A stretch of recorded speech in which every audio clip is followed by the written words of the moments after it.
Hello, everyone. Good evening, and welcome to MSUFCU's Financial Education Seminar Series. We appreciate you all joining us here tonight.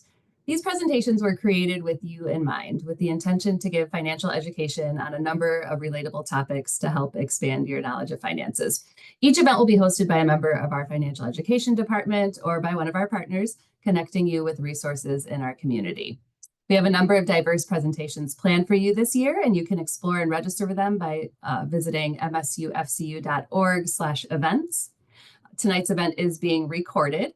You can rewatch or share the presentation by going to youtube.com/msufcu and then select the seminar series from the playlist options. You can also use the Q&A function within Zoom this evening to submit any questions that you have for our presenter, and we'll go ahead and answer those towards the end, or if we're on the subject at that moment that Amy's touching on, we may address it right then, but we will get to your questions. So please go ahead and feel free to submit any of those using the Q&A function. If you have any technical difficulties or anything like that, you can go ahead and chat me directly, but the chat isn't open to the public. So, but you are able to reach me if you do need that for any technical issues. So I am Therese Bacon, and I'll be the facilitator this evening.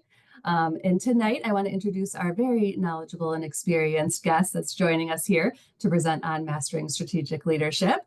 Allow me to introduce our host, Amy Corder, who works with EOS worldwide. Amy has decades of experience leading organizations, big and small, local to global, and in positions from supervisor to CEO.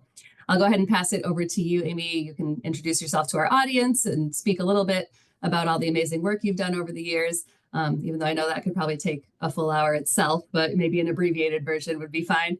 And then you can go ahead and lead right into your presentation.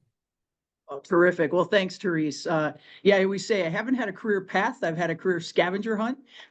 So I have, as Therese said, had a lot of different experiences, also across different industries, and as well as private, public organizations, and actually paramilitary. I led the Air Force Auxiliary that does 90% of all the search and rescue. So where I started my career in an entrepreneurial organization, and then later worked my way up to the top technologist, and in a company that we then took, we IPO'd, did initial public offering on the New York Stock Exchange. So we went from a small entrepreneurial business to where I joined maybe at 100 employees to 5,500 people globally.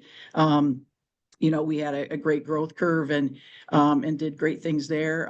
And then, I've also said, boy, but I really love the entrepreneurial spirit. And at some point, that organization had gotten away from it. It doesn't always have to happen, but I love the things that changed. So went back to another smaller organization and did that a number of times. So that's kind of where my joke comes in of I have been a CEO, a COO, a CIO, a CFO. I always wanted to be an EIO, and now I'm an EOS implementer. So I'm an EOSI. So I think it's this might be as close as it gets. But in that, and I led sales and marketing. I just wasn't smart enough to get a C title. It would have been funnier.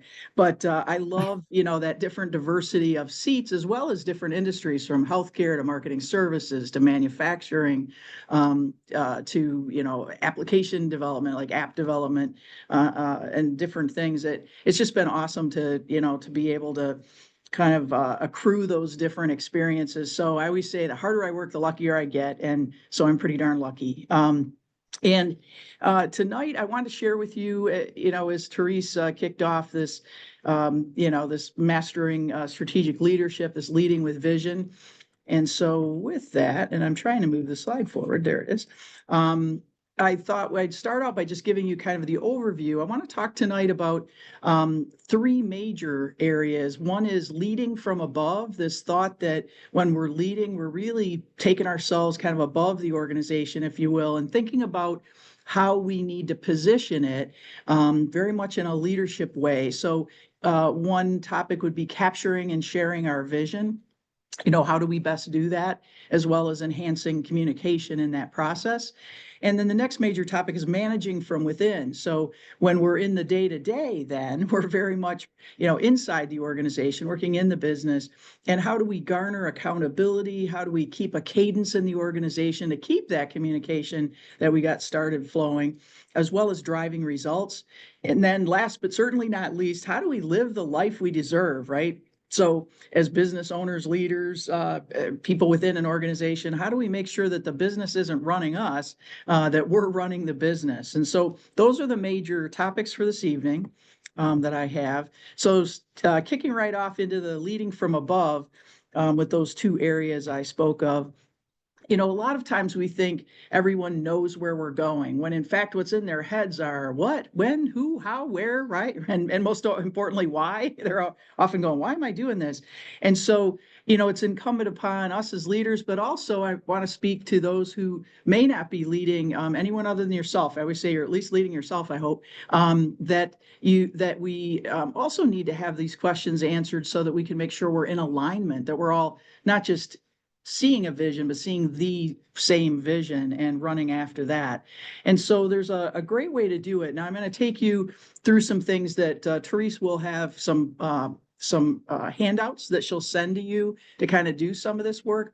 But let me give you a sense of the simplified version. So, if we did strategic planning, it would be as long as telling you about my whole career journey so far. So, strategic planning could take a long, long time. We simplify everything. So when I teach, facilitate, and coach leadership teams to help them, it's really about get everything down to the simple language. So remembering that in this portion of the presentation, we wanted to think about how we capture our vision, and then also how we are enhancing the communication in the organization. So one of the things that we use, and I'm sharing with you, freely, you can always use this and give it to others, et cetera, is what we call the vision traction organizer. So literally on one piece of paper, it could be two-sided, we go from vision to traction and have literally everything from what are we doing this quarter to what do we think we're doing forever. And let me take you through each piece of this. So I went from vision to traction. I'm going to go back into the vision side of it. And the very first thing we do is think about core values. And what those are literally answering the question, who are we at our core? And if we think about who we'd want to work with. So I know sometimes core values get a bad rap, right? They're on people's websites and then you see them not following them. I'm not talking about those core values. I'm talking about core values that we're using. In fact, we talk about hiring, firing, rewarding, reviewing, and recognizing everybody in our organization based on the values. So instead of saying, hey, Fred, you didn't do a great job of that, we say, hey, Fred, collaboration is really important to us in our organization. And so I hope that you could do these things to add to the collaborative events, effects that you're bringing, for example. So it gives us clarity of how we're going to work together, who we are at our core, and basically how we're going to treat each other. And so when I work with teams, I take them on a journey of thinking about what the core values are. And I always say, we just discover them. You always have them. So if you're thinking, gosh, Amy, that's not helpful, I do want to think about core values again, and I do want to create those. A way to get there is to think about who you would have around you, like who are the people you would just take on any expedition, any journey, any business opportunity, choose from, and if you can't think of folks around you, think of people from the past. I've had clients in a room say, gosh, I really wish Abraham Lincoln were here, or I really wish Albert Einstein was here, or whatever it is. So think about who you would want. And then after you get a short list of those folks, you want to think about, well, what traits do they bring? Like what characteristics? Why did I choose Albert Einstein? Well, probably because he's kind of smart, Why did I choose Abraham Lincoln? Well, because he was good at getting people together, right? So then we think about what those are and then distill them down into, I always say it's a kind of a handful. So 5 or less core values are typical, but they tell us who we are at our core. So for example, core values I have in my organization is help first. So I'm living one of those tonight. I just love helping, and I love being able to give long before I ever think about it coming back or me getting anything from it. So that's a great example of how I live the core value and how I think about and plan and actually prioritize my time based on that. So that's an example. Another is to do the right thing. So do the right thing is can be harder, but wow, if there's a bunch of us, if I have people on my team working together and they just do the right thing, that means that even if Amy's sitting here, helping in a MSU Federal Credit Union seminar, if something has to happen, if I have a client that needs something before 7 o'clock tonight, they're just going to do their best and do what's right for the client. So those are how the values really help us and transcend the how we should work together. So that's the first step of the vision. The next piece of it, we call the core focus, and it's a purpose or a cause or a passion. And usually one of those words resonates with you. It's either it's why I live, here's my purpose. The causes are often things what I'm willing to suffer for. Some nonprofits have, this is a cause, here's where we're going. And for some, it's just like, this is my passion. I am here to change the world in these ways or service this or help that. And so we think about, well, what is that particular, focus? Mine is to help entrepreneurs to live their ideal lives. So for me, it's a passion, and it's just a passion to help entrepreneurs. Now, you might say, hey, Aim, that doesn't give me much detail. It's not supposed to. The focus is just supposed to be something that I can keep living. I can look at as a larger, reason. Then the niche tells us what we do. So I teach, facilitate, and coach entrepreneurial leadership teams to help them do what they want to do better.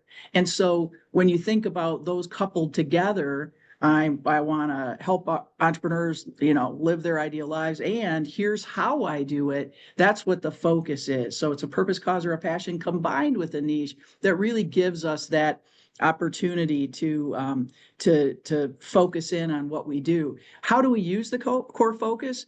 I always say it's why I'm here on this earth, and what I'm here to do about it. But also, if somebody said to me, hey, Amy, I want you to go, do something doesn't have anything to do with entrepreneurs or leadership teams. It doesn't have anything to do with them being better. Maybe it's even, something about them being worse. That wouldn't be inside of the filter I would use. So I would say, gosh, that's not what I do. So the way we use our core focus is literally to focus our organization so that we can look at what we should do and stay within that. And so the next piece of the vision is, what is the 10-year target? And if you're a fan of Jim Collins, from the Good to Great fame, you would say, oh, that's a BHAG, a big, hairy, audacious goal. And I know that sounds way cooler. So, so you can call it a BHAG if you'd like, but it's a 10-year or some longer term, timing. It could be 5 years, it could be 20 years, but it's some longer term timing telling us, like, what is it going to look like? So what do I want to have as a target? So whether it's quantifiable or qualified, we want to make sure it's either one of those or both. And so, for me, for example, I know that I want to have helped at least, 200 executives by the year 2029. That's my target that I set a while ago, and I'm going to hit that. And so it gives us that sense. It gives us something to really run toward together. So on those days when you're thinking, well, do I really take some more clients, or I just keep doing what I'm doing? Well, if my target is to grow, for example, another of my core values is grow or die. And so if my target is to grow, then that would have me know what I should be doing next. Okay. So that's 10-year target, and you can probably start to see how these fit together, right? And then if I know all of those things, so core values, I know who we are at our core focus. I know what it is that I'm filtering on, what I'm here to do, and why I'm here on this earth, what I'm doing. The 10-year target, I know where I'm going. So directionally, I start to see, ooh, okay, it's actually working with a certain number of leadership teams over time. And then if I know all of that, now I need to talk about who in the world is going on the journey with me. And so that ability for us to think about the list of people that we would think about as clients. And kind of a little note here, there are times though where we think about actually having a target just for employees. So, we've had times where it's gotten more difficult to find employees. So we think, okay, how are we going to really look at the best ways to incite folks to join our team? And so we think about what that list is, what are the, kind of demographics, geographics, psychographics of our clients. If we're working globally, great. If we're working very locally, well, maybe I need them within a drive time hour of, Lansing, Michigan. So we think about what that list is and really dig down to the point where we really know who those decision makers are, and we start getting them in our heads. So we start thinking about what they value. And then what we do from that is think about what are the unique messages or the differentiators that these that would really resonate with the people that we want to work with. So also, when we're talking clients, we're talking about ideal clients, not just clients who show up, clients who might pay, clients who might work with us, clients who might be good to our team, right? We really start thinking proactively, who do we want to work with? What do they care about? And so when we think about that, we create the three uniques. So for example, in my organization, I'm looking for folks who want to share a vision across their organization, who want to have traction and accountability, who want to have a healthy team. And those become the uniques for my organization. And again, they sometimes are called differentiators. So, again, they can be very different, company to company. So that ability to kind of sit down and think, and hey, if you don't know what the answers are to those, you can always ask your clients, well, why do you like working with us? Oh, by the way, you want to ask your best clients, right? The ones that you really think are a great fit for you. Why you're working with us? And it's awesome how you'll hear from them often some things that you haven't even thought about. And what they value is what's really most important. And then what we do is make sure that our marketing messages, that our whole team knows what that is, so that everything that we do is really lined up to having the client or potential client know what it is our organization really cares about for them. And then a couple other things around the strategy. One is a proven process. It's the way in which we engage with clients. And I've had a lot of success in that in different organizations, just creating something that says, here's how we're going to engage. So I have something for my organization. I love giving, talks and helping people and all of that. And if I have somebody who says, hey, Amy, I think I'd like to get better at EOS, and I'd like to have you help me actually figure some of these things out and work with my team and teach and facilitate and coach us, then I say, well, okay, this is the journey I take my clients on. And I literally have a specified, step here, here's what we do in month 1, month 2, month 3, and then we go to quarterly, and I meet with you once a month, and here's what we do. And it just gives everybody an understanding of what it is that I expect from them and that they should expect from me. So it's a great two-way street. And then, guarantees or promises or pledges or whatever you might call it. I do have some clients that are in healthcare, and they're like, Amy, I don't think we give guarantees, because sometimes things are outside our control. And so they might have a promise or a pledge. If something's wrong, we're going to do our best to fix it. Mine is that, bring the check when I work with you for a day. And if I haven't brought value, don't give me the check, give me feedback. So, people have different forms of guarantees. It doesn't have to be a, contractual obligation. But it should be something that lets people know, that they can trust you and that you'll fix things. We all know things happen. Biggest thing is getting it fixed. So last part, the fifth component of the vision piece is this 3-year picture. And so if you think about it, we had that 10-year target, but that just told us quantity, quality, what is it going to look like in 10 years? In the year, for us now, 35, what's it going to look like? The 3-year picture, though, has more detail to it. So we think about, giving ourselves something in between that 10-year and today, for example, so that we know what it might we can kind of see it in our mind's eye. We can get a feel for it. And so the kinds of things that might be, and it's kind of a bulleted list there, other than, you might have some measurables like revenue, profit, or number of employees, or number of lines of service, or whatever it might be. But what it looks like might be, if we have 2 facilities today, we might have 3 by then. And people would say, oh, we're growing in a physical, component way. Okay. We might say how many right seats, or the people who fit us, how many employees we would have.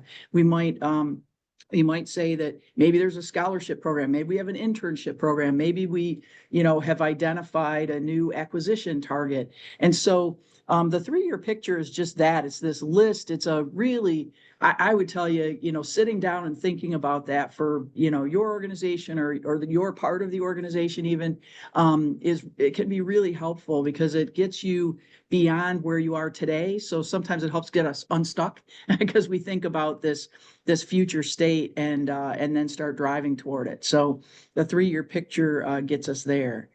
And then it flips to the vision side of the document. Again, you'll get one of these. You can type into it if you want. So I'm taking you through what the 3 components left. There's 8 questions. We're on question 6 here, which is the 1-year plan. Now we get a little more serious, right? It's no longer like a picture. It's a plan. So we really want to think about what are the most important things that we can do in the next year. And if you think about it, we just talked about a 3-year picture. So if we said we're going to add a facility, we need a satellite office in Traverse City, Michigan. And so what's that going to look like? Well, if we want to have a satellite office in Traverse City, in the year 2028, 3 years out, then maybe we want to start looking for it now, or maybe not. But we start taking those pieces of the 3-year picture and actually determine if we have a specific goal that we're going to do in the current year, so in the year 2025, to get it done. And we create SMART measurables. If you're not familiar with that, SMART goals rather, if you're not familiar with that, it's, being specific and being able to measure it and having it be attainable, having it be relevant to our vision. So relevant to all the things we just talked about, and then having it time-based. And having it be a 1-year plan is, duh, yes, Amy, it'll be done in 2025, but sometimes we have to do something earlier. So sometimes as we write a goal, we might say, actually, that one's got to be done by June 30th.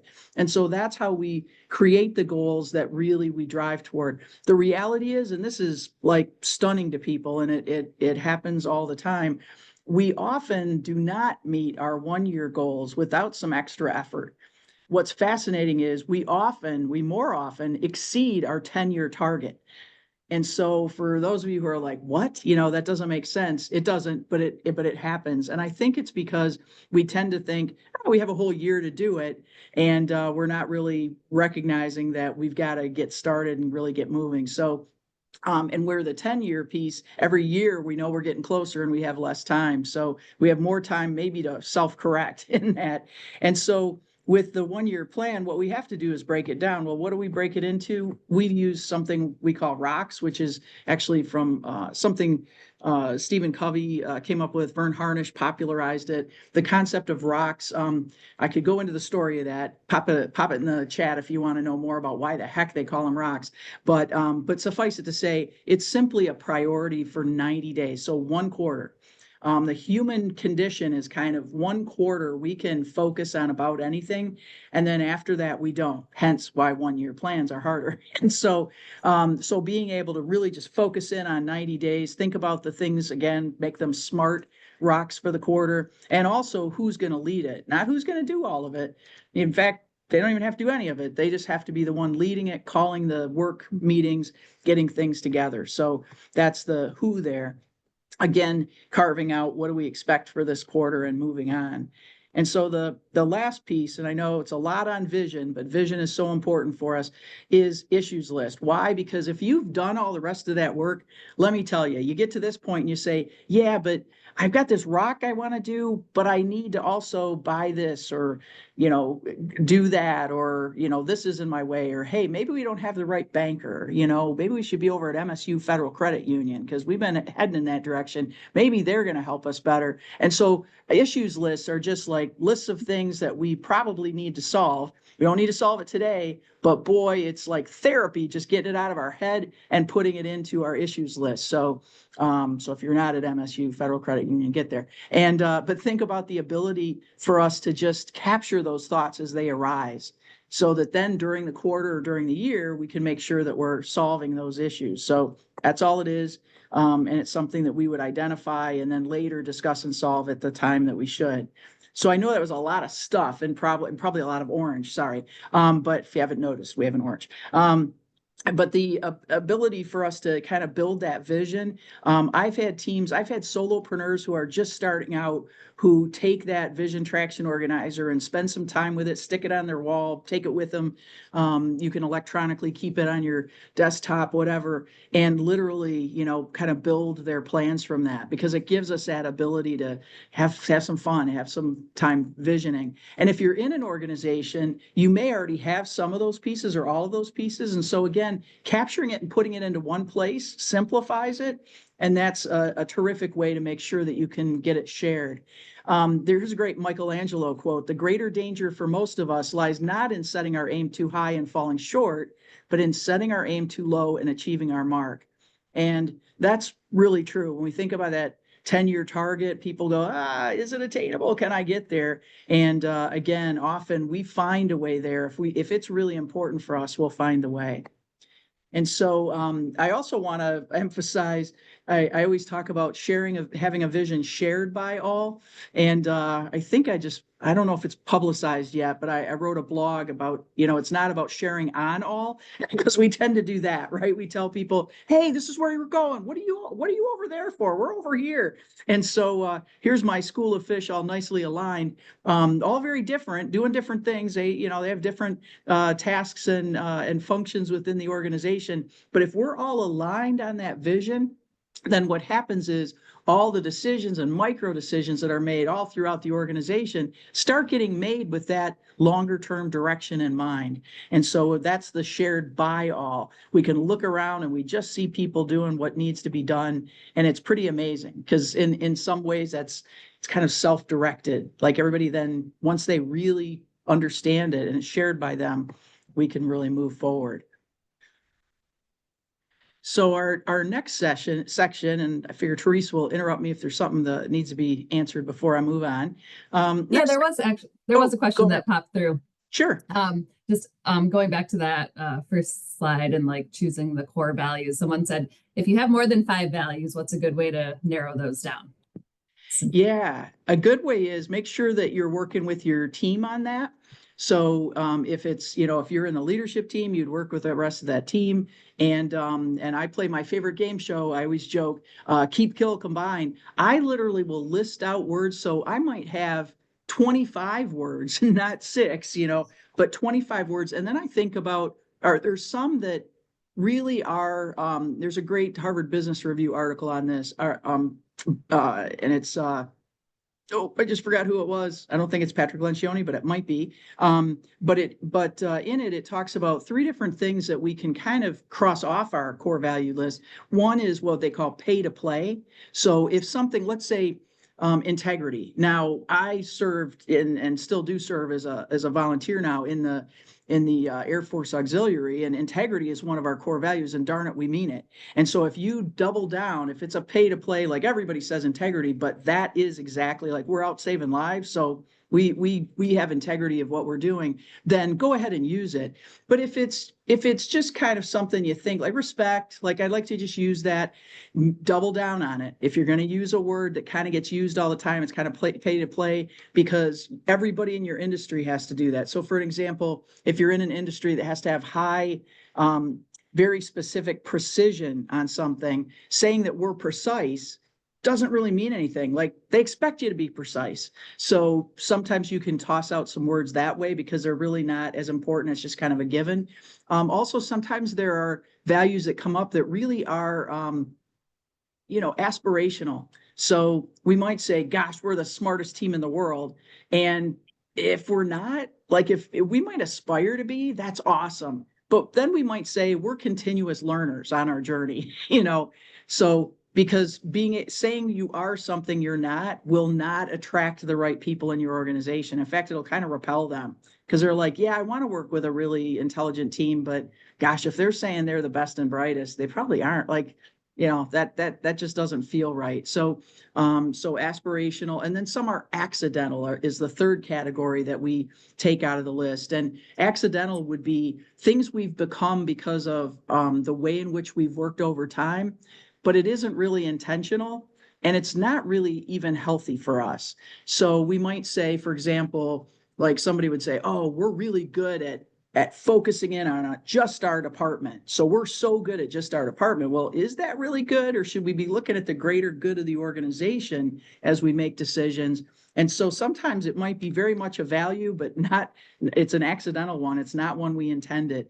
And so if you get the pay to play, accidental and aspirational out, and then you look at the words you have left and look at how some might combine. And what's great about combining is you could have 5 words of your core values, and then you could have some context behind it. So it could be, we collaborate, we work together, solving all of our issues together and blah, blah, blah. Like, so you're saying more than just collaborate. And so that's a way to get that list down to a smaller number. But that's something, if you want to send to me, I'd be happy to play the Keep, Kill, Combine game with you on email, and we can figure that out.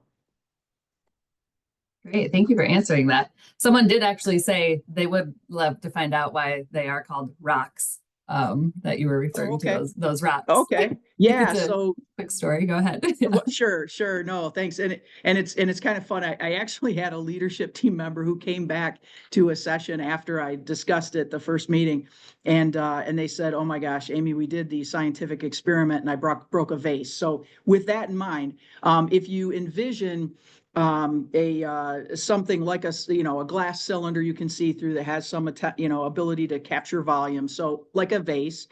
And let's say we have exactly the right amount of water and sand and pebbles and rocks that all fit into that vase. Now, if you start by putting the water in first, and then putting the sand in, and then putting the pebbles, and then putting the rocks, what you're going to end up finding is it's probably hard to get the rocks into that. And, water sloshing out. Like, how does that work? Amy, you just told me everything fit. Well, it fits, but there's an order to it. And so if you actually do it in order where the biggest things are, you're chunking off a piece of it all the time. So you put the rocks into the vase first, then, and rocks are our most important priorities for the quarter. So if we don't do some of that every week, then we're going to get behind. And then we put the pebbles in, and the pebbles might be our day-to-day stuff that we always have to do. We have to make widgets or service people, whatever it is. And then we have the sand, and pretty sure sand's the email, and just the stuff that, gets, it just happens, right? And then water, I don't know if those are phone calls or texts or what, but that recognition that if we do things in the wrong order, if we're not focusing on the rocks and getting those done every week, they actually don't end up fitting in our day. And so that's why it's called rocks. And now there's a quiz on that later. Thank you. So just kidding. And so, thanks. No, thanks, Therese. Thanks for helping here. And so, as we get going with the second area, it's managing from within. So thinking about how we garner accountability, keep a cadence to the organization. The cadence keeps the communication going. So at first we share this stuff with our team. We really let them know, and we hear their questions about, the vision, every piece of it I just talked about, and where we're going, that traction component of it. And they're like, wow, that's great. I know where we're going. That's awesome. But if we only tell them once, they're not going to remember it. In fact, there's a study done in the 1960s that people need to often hear things up to 7 times before they really start to even understand it. So when I have somebody come to me, one of the leaders will come and say, gosh, we told them 3 times. And I'm like, great, you got 4 more to go. And I did have somebody say, if the study was done now, it would be like 8 or 9, not 7. But it truly is, repetition is good. It's not that people aren't listening. It's that we're not always catching them at the right time. And so thinking about how we keep the communication open is incredibly important. And so that's part of that cadence, and then how we drive results. So one of the concepts that I've been fortunate in my career, when I,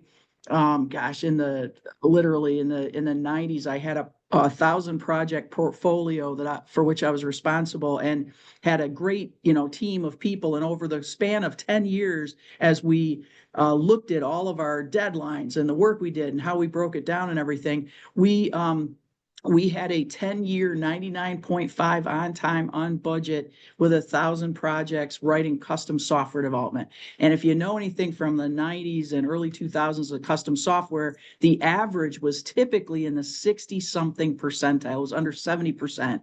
And I would get on the stage and talk about stuff, and my peers would want to flog me. I did get called out behind the stage a couple of times. And I'd say, no, why it does it. It's my team, right? It's my team that does this.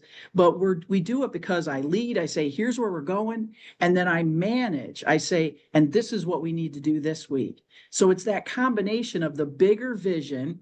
So why, should they change, or what should they do? Make a decision to intentionally follow us. Where are we going? The big, hairy, audacious goal, or a target, or a picture, or the plan, right? So the 10-year, the 3, and the 1. What's the next step? Those rocks, the most important objectives for the quarter. That's all leadership. That's a bigger picture. But we're managing the people. We're managing, getting the right team with aligned values and commitment, that they have the skills, that they have the capacity. And for us, capacity is time, training, skills, the intellect, so IQ, the emotional intelligence, EQ, and also they're good within the team. They've got the ability. So and what do they expect, right? Because that's the other part of it, that they have expectations. Does that align with what we have, and what we need? So having the ability to really line all that up. So we actually see, and at the top there in the title, you'll see it's leadership plus management equals accountability. In other words, we look at it as literally a function. I'm sorry, an equation, that it's an equation that we have to have both to get there. And we have to remember to keep the visions, alive. We have to remember to keep helping, praise the good things we're getting, and correct quickly the things that are off track, so that we can manage well. And so both of those things are important. And that's really key. I mean, it's amazing how much, folks are I think, focused in on one side of that or the other. So you'll be sent this too.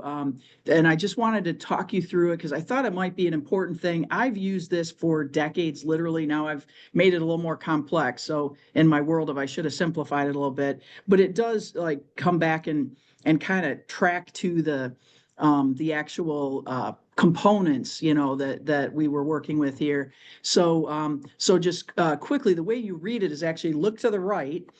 So and this is about achieving the best results. If on the right, what we want is at the very bottom right, we want best, right? We want our team to be their best. We want it to be the best for the organization. Et cetera. So, and that's what we get when all these pieces are in place. And I'll go through the pieces in a second here. But what we can do, if we look at that rightmost column, the behaviors, let's say that we have people just procrastinating, and we're like, why in the world are they not getting started? Well, actually, if you look back at where the little explosion is, I guess, I don't know what to call this, that tells us that what we're missing is the rocks. People don't get started if they're looking at the 1 year. Remember, I mentioned 1 year plans don't always get achieved if we don't break them down. So if they're looking at the 1 year and going, yeah, but that's not due till December. What am I supposed to do? Do I need to get started today? Remember, they're rocks. So we're putting the sand and water and pebbles in first instead. And we're squeezing out the time we had to get the rocks done. And so if you think about it in those terms, look at what you've got on the right. Now, somebody will say, well, Amy, I don't get one thing. Like I got a team of, 2, 4, 8, 10, 200, 2,000, 60,000 people. I'm going to get a bunch of these. True.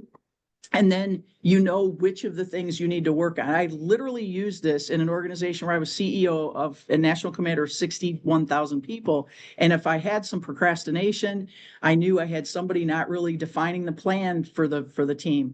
If I had inconsistent performance, I knew that the team was really struggling with the where we're going. So they're missing the 1 year plan.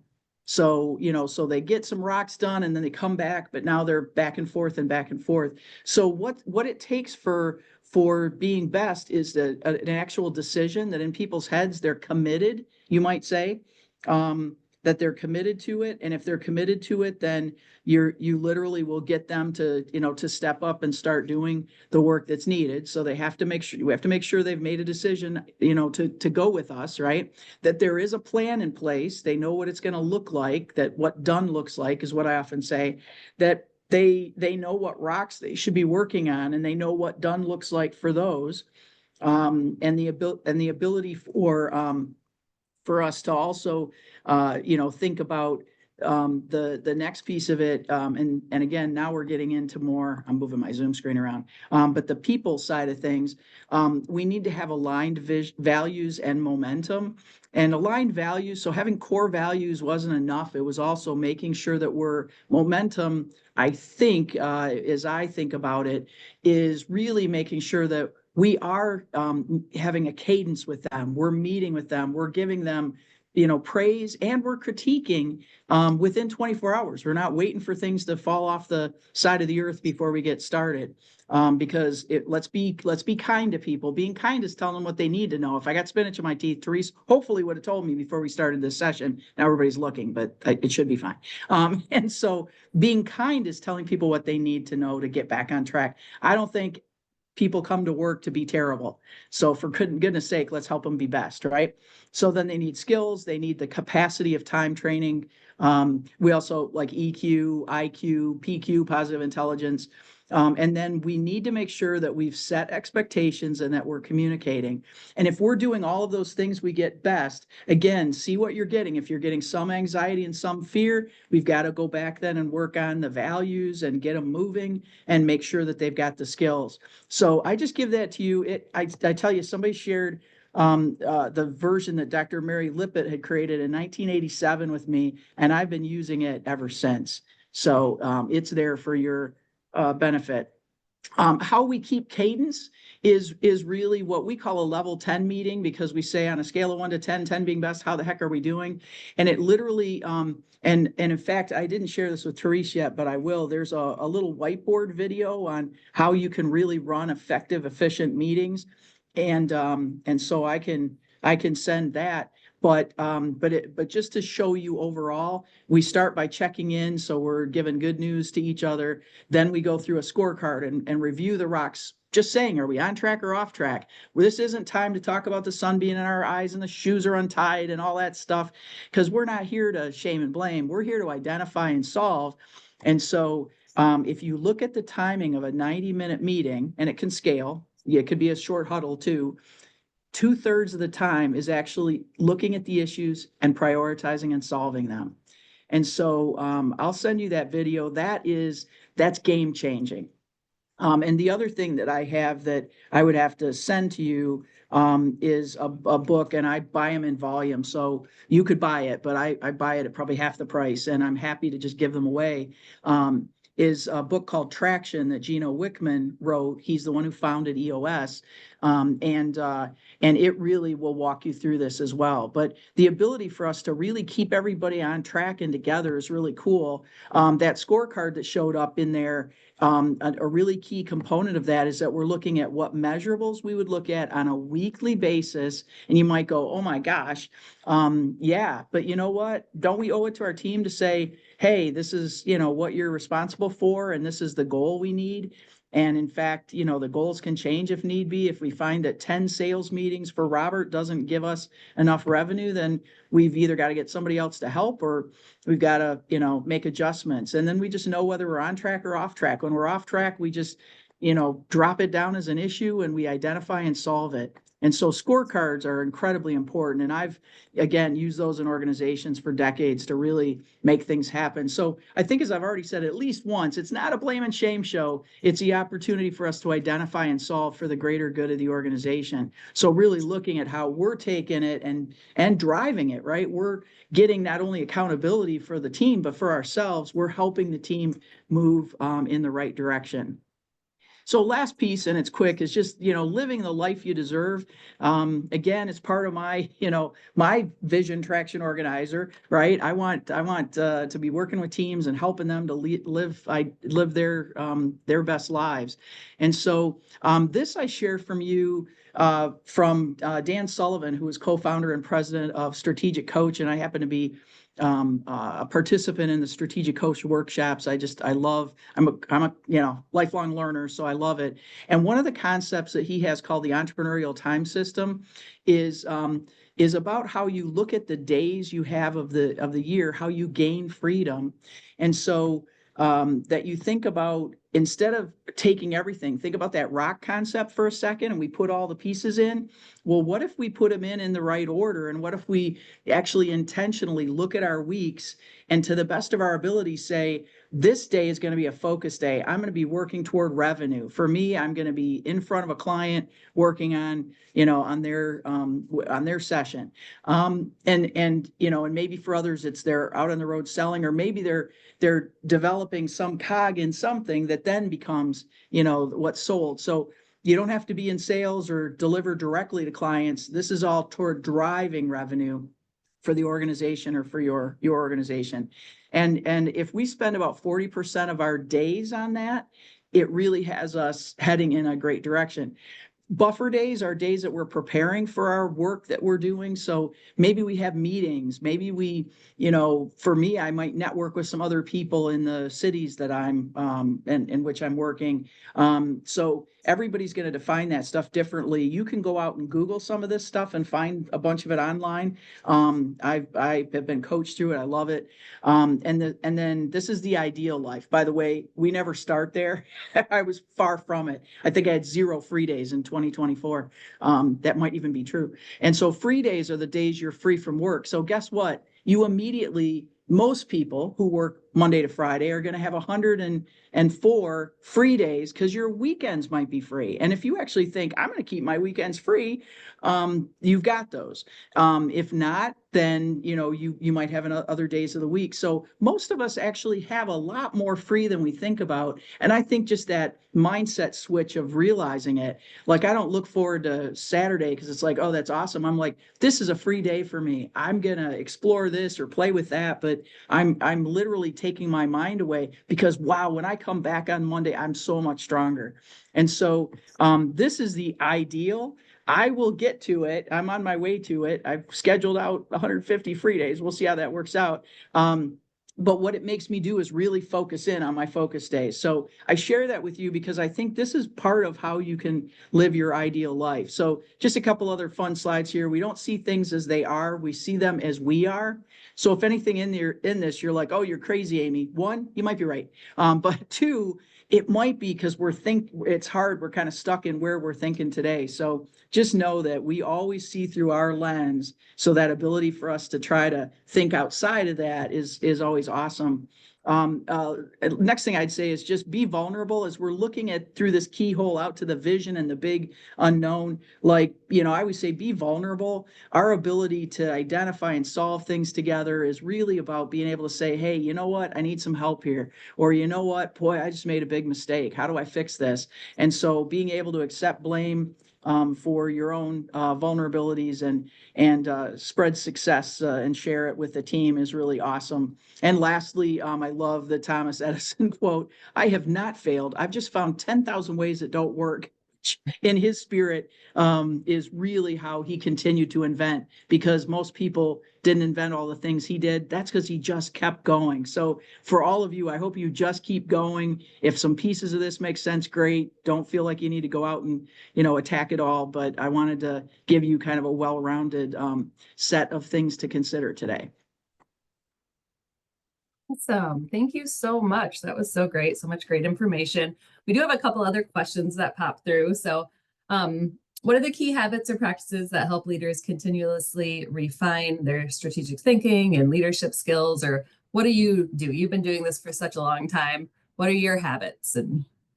Yeah, so a couple of things. I mean, one is you really do need that time away. So whether you call it free time, or one of the concepts I teach and coach my client leadership team members in is what we call clarity breaks, that you really do need to get away. Sometimes when you're the busiest is when you just need to get away. And literally it could be go to a coffee shop, take a journal with you, write stuff down. Please don't write your to-do list. Do that first before you try to have a clarity break, and just ponder. And if you don't have anything to ponder, I actually have a list. In fact, if you want it, I'm happy to send you a list of questions I give to my clients, and just for them to consider to really figure it out. So I think being able to reset yourself and get out of it. I also do a lot of volunteering. It helps me gain other perspectives of ways things work. And just specifically on the strategic part of it, something that I'll quote one of my colleagues, Scott Patchen. It's something I've done. I like the acronym that he's got, that when we're thinking strategically, we should be thinking PEST, which I think is scary, PEST. Like, what are the political implications? What are the economic things that are affecting us? What are the social, and what are the technological? So when I'm thinking about strategy specifically, not just strategic leadership, but strategy, I tend to do that. I didn't have that nice little way of packaging it like Scott does, but I help my teams really think about what are all the factors? How do we really build the issues list? Don't forget how technology will impact us, like AI, right? So, so a couple sides of that question. Cool. And then next question here, how to balance the needs of those you lead and your need to get your own work done. Yeah. Yeah. Well, the great part is when I intentionally set these meetings up, like I was calling it these level 10s, right? I want everybody to stay, be engaged. When I set those up, the idea is that I'll have all the right people in the room, my work group, if it's the leadership team, whatever it is, but it's my group that I'm working with. And I'll make sure that everybody has a chance to, talk and be heard, right? To put issues in the list. And that's the place that I want them to do it. Then they don't need to interrupt me in between. So when I led 61,000 people, really, I'm only leading the top dozen. And I need that top dozen to have their teams and on through the organization, because the better everybody can predict what we might need to solve across the next week. Like, hey, I might need to, we're going to need to have an aircraft oil change done. Well, for crying out loud, why didn't we figure that out long before we got there, right, to the field, and now we can't launch the craft? So really having everybody start to think and predict, bring their issues, bring their questions, bring their needs into the meeting. It's a great place for us to praise, and it's a great place, I always say praise in public, criticize in private. So it's a great place to praise the team. Hey, good job. You knocked that out of the park. You got more in sales than we ever thought you could. Awesome. What did you do? How can we keep doing it? And at first, I will tell you, you're putting that meeting in, and you'll find that people are still interrupting you in between. And then your best question ever is going to be, hey, can that wait till we have that level 10 meeting? And you're going to start having people predict and learn that it's game changing. And so at the point where I only have to check in with my team once a week, and any emergencies only happen on Tuesdays, it's way better. And so that's a great way to help yourself get there. Just know it takes some time, and be patient, and say it 7 times. Yeah. And this is a good one, since you've, led some really huge teams throughout your life. But what strategies do you use to foster collaboration among diverse teams while working towards a unified goal? Yeah, I think a lot of it is Patrick Lencioni wrote a great book, The 5 Dysfunctions of a Team, which are really talking about the 5 functions. But hey, who'd read that book? 5 Dysfunctions sounds cooler. But that ability for us to think about how we actually get folks on board to really get the results. And it starts with vulnerability-based trust. And it's been something that, like, I just learned from my parents. They did a lot of cool things, but they volunteered. We didn't have a lot of money, but wow, we learned a lot. And so, that ability, when my mom was volunteering and everybody was really different, she was like the only woman in a room on a board for a long time. I watched how she did. She'd say, "Oh no, hey, here's where I'm at," or "Hey, maybe I didn't do this right," or whatever it was. And I'd think, "Oh my gosh, you're like soft and weak. What's going on?" And the reality is, when you're willing to be vulnerable, to be able to say, you know what, when I was a 2-star general, I still am, I guess, technically, but when I was leading as a 2-star general, I could have barked orders all day long. But instead, what I do is say, you know what, I must have failed you, because I think you're heading over there and I need us heading over here. That's on me. Let me go back through that again. And so the ability to be vulnerable and just, take it. Now, you need an organization to do that. If you're the only one, that may not be such a great time. So you really need your organization to get there. But diversity, from my perspective, is getting everybody to be open and honest and vulnerable, And at that point, you start building healthy conflict. Now you can talk about the differences. And in fact, you could make it stronger through those differences. Your decisions get better when you have different ideas. So diversity of whatever type, it could just be diversity of thought, right? And then when you have that, now you've had healthy conflict. Healthy conflict enables people to build commitment. So I don't know if you've ever seen it, but somebody could be fighting in a room for plan B. I want plan B. I don't want plan A. I don't want plan C. And all of a sudden, when everybody just gets heard and it's like, yep, I hear you. And plan A is the way we've got to go right now. And then you make sure, and if somebody's not there yet, you have a little bit more conversation. So powerful, because then they're not leaving the room and turning around and telling all the people in their department, yeah, I'm betting against that, right? Because that's what they do.